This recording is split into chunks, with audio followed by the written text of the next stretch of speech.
ஒரு தோட்டத்தில் வீட்டை சுற்றி 4 கேமரா ஆல்ரெடி இன்ஸ்டலேஷன் பண்ணியிருந்தோம். இப்போ எக்ஸ்டெண்ட் பண்ணி மாட்டுறதுக்காக அந்த தோட்டத்திலே லாஸ்ட் வரைக்கும் OFC cable plus power cable lay பண்ணிட்டு போயிட்டு அங்கே ஒரு சிபி டிவைஸ் வச்சு அங்கே 2-3 கேமரா மாட்டிட்டோம். எதுக்காக சிபி டிவைஸ் அப்படின்னு பார்த்தீங்கன்னா, அது பக்கத்தில் இருக்கிற தோட்டத்தை விட்டு நெக்ஸ்ட் இன்னொரு தோட்டம் அவங்களுக்கு இருக்குது. ஸோ இங்கேருந்து டேட்டா அவங்க ட்ரான்ஸ்ஃபர் பண்ணுறோம். ஆல்மோஸ்ட் ஒரு 100 மீட்டருக்குள்ளே தான் டிஸ்டன்ஸ்.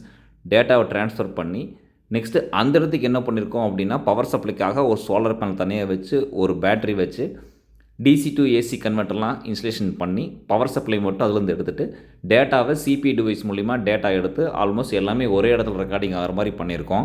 எல்லாமே ஐபி கேமராஸ். ஹிக்விஷன் பிராண்டு தான் ஆல்ரெடி அவங்களுக்கு நம்ம போட்டு கொடுத்துருந்தோம். ஸோ இப்போவும் ஹிக்விஷன் தான் போட்டு கொடுத்துருக்கோம். ஹிக்விஷன் கொஞ்சம் ஸ்டாக் கிடைக்கிறதில்ல. ஸோ அவங்களுக்கு நம்ம ஆல்ரெடி ஹிக்விஷன் இன்ஸ்டலேஷன் பண்ணதுனால அதுவே போட்டு கொடுத்துருக்குறோம். ப்ராடக்ட் டீட்டெயில் எல்லாமே டிஸ்கிரிப்ஷனில் போட்டிருக்கேன். என் வாட்ஸ்அப் நம்பர் அட்டாச் பண்ணுறேன். இந்த சோலார் பேனல் பார்த்தீங்கன்னா 120 AH பேட்டரி வச்சுருக்கிறதுனால ஆல்மோஸ்ட் 6 கேமரா 7 கேமரா மாட்டலாம். இப்போதைக்கு நம்ம 2 கேமரா தான் மாட்டிக்கிறோம். அதுக்கு ஒரு பைப் ஒன்று நிறுத்தி அந்த பைப் மேலே ஒரு பாக்ஸ் மாதிரி வச்சு இந்த மாதிரி ஆண்டனா, அதாவது சிபி டிவைஸ் ப்ளஸ் கீழே 2 கேமரா பியூஐ சுவிட்ச் எல்லாமே அதில் வச்சு நீட்டாக இன்ஸ்டலேஷன் பண்ணியிருக்கிறோம். என் வாட்ஸ்அப் நம்பரும் அட்டாச் பண்ணுறேன். உங்களுக்கு எதாவது டவுட் இருந்ததுன்னா வாட்ஸ்அப் மெசேஜ் பண்ணுங்கள்.